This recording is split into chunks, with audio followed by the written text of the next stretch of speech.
Yo, bienvenue sur C0. Mais quel sera le prix du Bitcoin début 2025? C'est évidemment un des sujets qui vous intéresse. Et quel sera le potentiel du côté des cryptos? Eh ben, c'est ce qu'on va regarder dans cet épisode. On va essayer de faire de la prédiction, regarder ce qui pourrait entraver cette prédiction. On va regarder les différents scénarios possibles, mais ça devrait te plaire évidemment pour te faire une idée de là où on peut aller. Pourquoi on parle de 2025? Car de plus en plus d'experts pensent que le pic sera atteint en 2025 et non pas en 2024, ce qui ferait du Bitcoin et de nos cryptos tout simplement le boule le plus long de l'histoire. Mais c'est pas forcément pour nous déplaire, surtout si les résultats sont là. Tu veux savoir si les résultats seront là? C'est ce qu'on va regarder ensemble dans cette vidéo. On y va, let's go!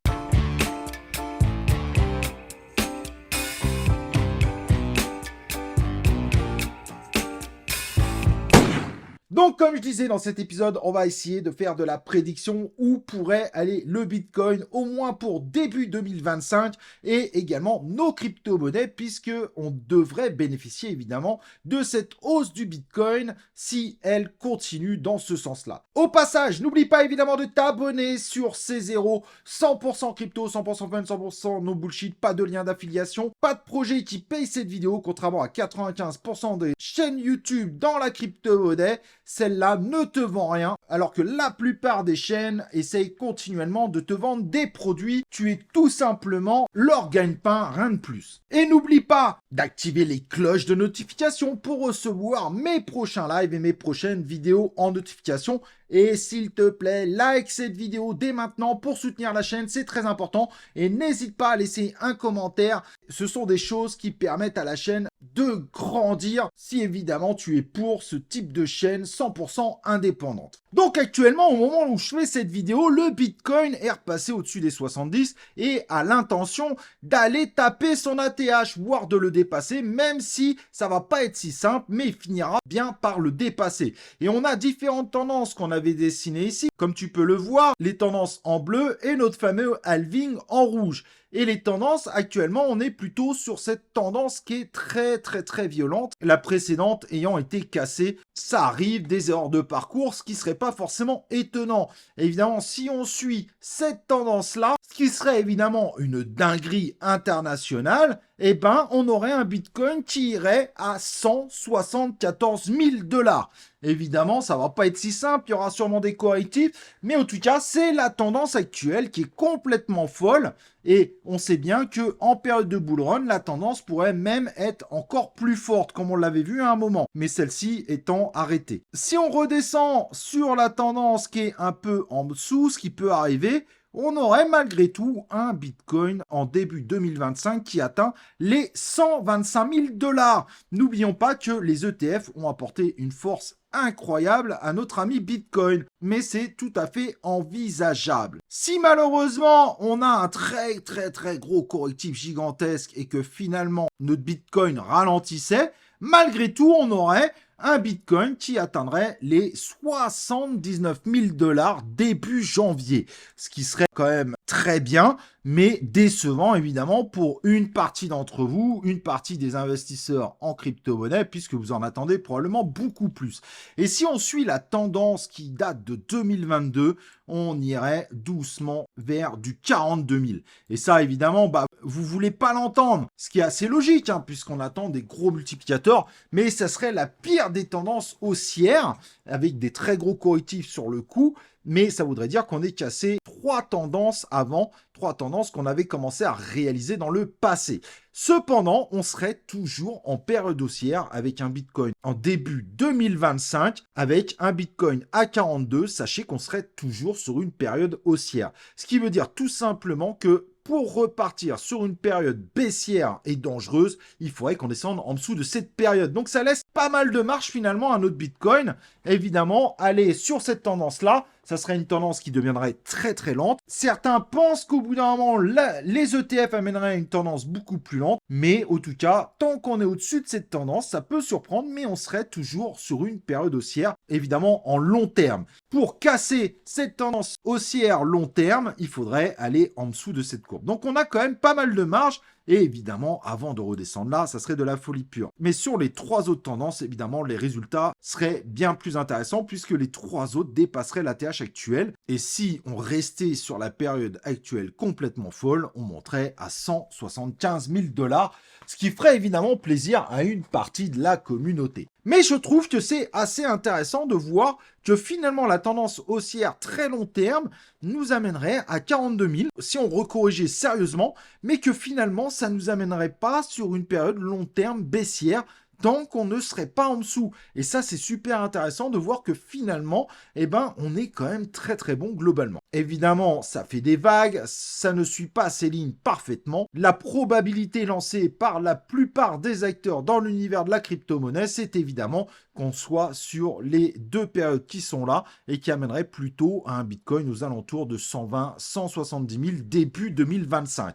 Évidemment, s'il y a une explosion exponentielle, comme on a commencé à en avoir une, mais qui s'est un petit peu arrêtée, on pourra avoir aussi des scores encore plus hauts.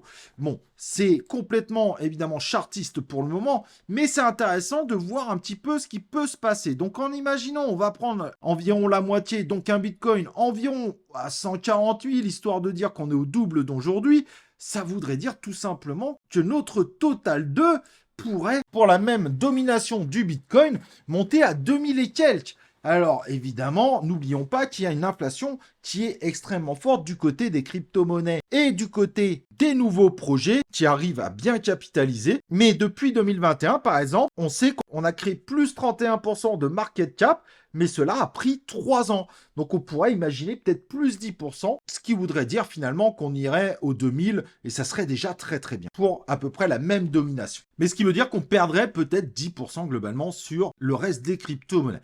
L'avantage qu'on a, c'est qu'on n'espère pas, évidemment, avoir une domination montée pareille. Bien qu'en multiplicateur, ça serait meilleur. Mais on espère avoir une domination qui baisse considérablement. Et pourquoi pas descendre aux alentours d'un gros 40%. Et un 40% en domination, ça amènerait nos crypto-monnaies à faire d'énormes multiplicateurs. Donc on serait très très loin des chiffres actuels. Mais maintenant la question c'est est-ce que les plus gros projets bénéficieront de ça ou est-ce que ça sera plutôt une dilution globale? Et ça évidemment c'est très très dur à dire. Mais même avec une dilution globale, les multiplicateurs seraient beaucoup plus importants sur nos crypto-monnaies. Car n'oublions pas que par exemple Ethereum est 3 fois en dessous de la capitalisation du Bitcoin. Pour que la domination reste stable, il faudrait par exemple que l'Ethereum fasse x3 le résultat de Bitcoin, ce qui est évidemment pas du tout le cas aujourd'hui, ou divisé par 3 si on est en négatif. Mais évidemment, Ethereum ne va pas prendre toute la domination pour lui et va en laisser au reste du marché. Mais quand on voit le reste du marché, rien que si on prend le numéro 4, on va oublier Tether qui est un cas particulier, et pour aller de 80 000 à la capitalisation du Bitcoin, si tout était stable et que seul le BNB cartonnait, il faudrait que le BNB fasse à peu près 16 fois le score du Bitcoin.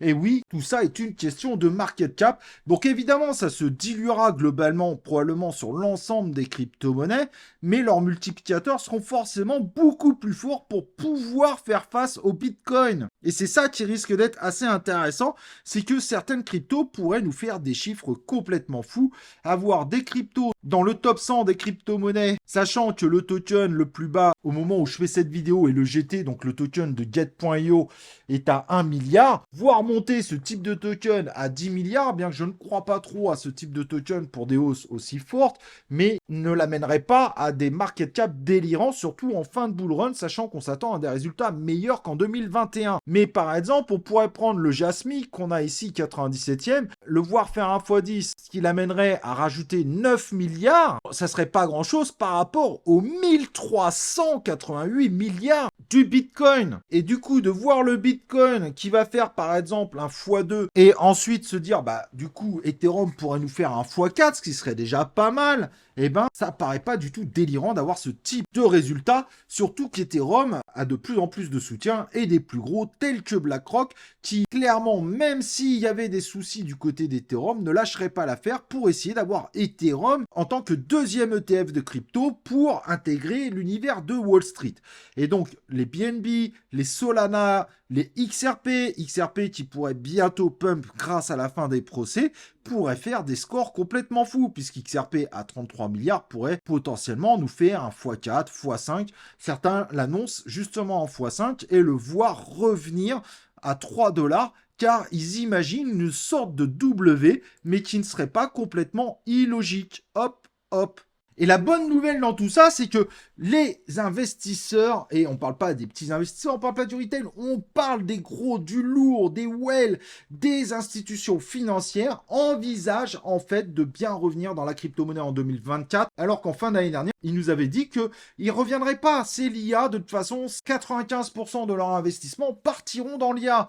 Et finalement, peut-être qu'il y aura quand même une partie un peu plus importante que prévu qui partira dans l'univers des crypto-monnaies. Et ça, c'est plutôt bon signe, puisque, évidemment, les institutions financières suivent les tendances, le RWA, le Real World Asset, donc la tokenisation de choses réelles qu'on va mettre dans la blockchain, voire la crypto-IA et le DePIN-IA qui semblent de plus en plus indispensables. Et là, sur le coup, les offres sont beaucoup plus importantes dans le monde de la crypto-monnaie que dans le monde hors crypto-monnaie. Donc, il y a vraiment des narratifs de dingue qui pourraient pump, mais à des niveaux qu'on n'imagine même pas. Et évidemment, voir ce type de projet faire des x10 me paraît pas du tout délirant à partir d'aujourd'hui. En revanche, toutes les crypto-monnaies ne feront pas des dingueries. Mais par contre, quand on sait qu'un projet d'épine qui a 100 millions pourrait monter à 1 milliard, voire 10 milliards, paraît pas délirant, puisque apparemment c'est vraiment les narratifs de dingue. Et c'est pareil pour tous ceux qui sont dans l'immobilier, dans le real estate, du côté des RWA,